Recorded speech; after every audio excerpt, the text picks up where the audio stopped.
The Fledgling was written by Jane Langton. It won the 1981 Newberry Honor Award.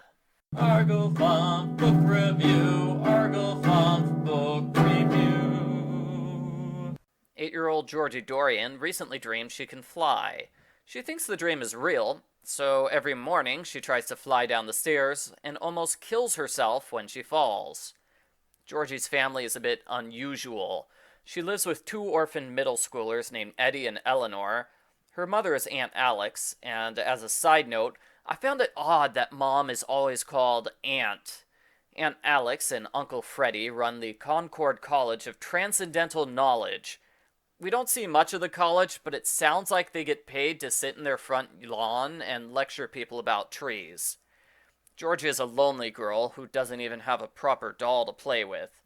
Some Canadian geese fly overhead, and one drops a feather on her. She decides to call this goose the Goose Prince, because it's so large. We meet the two villains of the book. Madeline Prawn is a busybody who hates children, especially Georgie. Mr. Preek is a foolish banker with kind intentions. He also hates Georgie, but he doesn't realize it. Georgie finds the Goose Prince at Walden Pond. He comes close to her. Mr. Preek worries the goose will attack her, and he scares it away. He tries to tell Georgie's family what happened, but they laugh it off. The book skips ahead to the next morning, after Miss Prawn has seen Georgie flying through the air. Yes, Georgie learned how to fly. The book skipped over that. Someone saw her flying. The book skipped over that too. Is my copy of the book missing a chapter or something? Because the main character magically gaining the ability to fly seems like pretty important material to leave out of a book.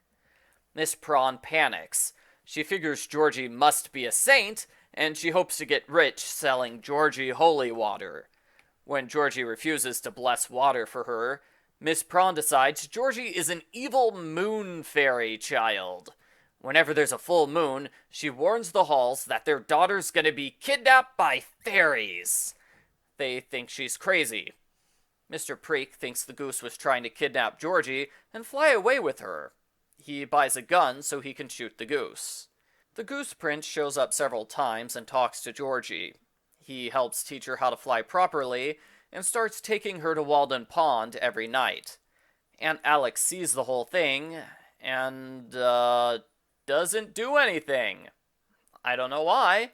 If I saw my 6-year-old child flying, with or without the help of a goose, I would talk to them about it. The Goose Prince visits Georgie nightly for some time. Eleanor's birthday, the full moon, and the start of hunting season all occur on the same day. When Georgie flies with the Goose Prince that night, Mr. Preek shoots at them. They are both badly injured. Georgie's family is upset, and the weird part is, they're only upset about the goose.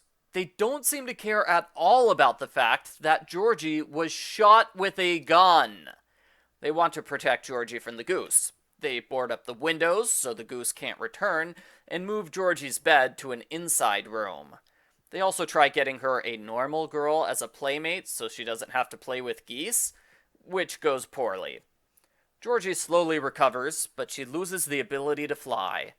She wants to say goodbye to the goose before it leaves. She waits until midnight on the last day of hunting season to meet with him. Little does she know that it's daylight savings time, so hunting season lasts an extra hour. Mr. Preek shoots and kills the Goose Prince as it's bringing Georgie a present. The goose falls dead at her feet, and it's a pretty horrifying scene. Georgie searches all over for the present until she finds it. It looks like a standard rubber ball, but it transforms into a glow-in-the-dark globe that floats in midair. The end. Post-book follow-up. I'll be honest, I don't understand this book. I suspect it's supposed to be transcendentalist, like the author Henry Thoreau, who is quoted constantly.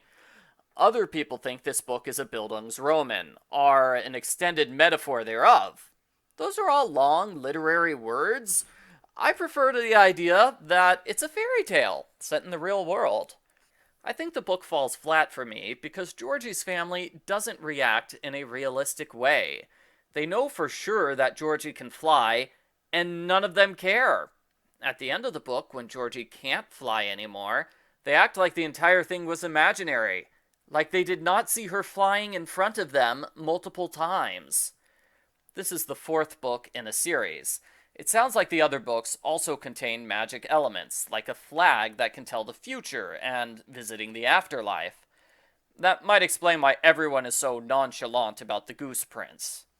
I think this book would be improved if Georgie was 3 or 4, not 8.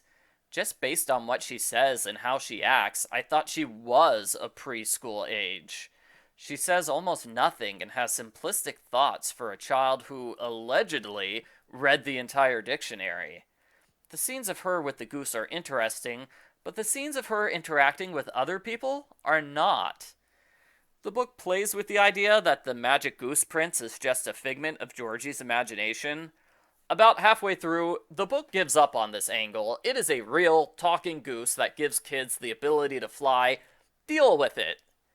In his first appearance, Mr. Preek is legitimately mean. He makes derogatory remarks about Georgie being retarded. He comes across as really nasty, and the book doesn't follow up on it. There is no mention of Georgie's mental abilities again, and Mr. Preek becomes a bumbling moron with no ill will towards Georgie at all. It's a complete personality change. I don't quite understand why this book is an award winner.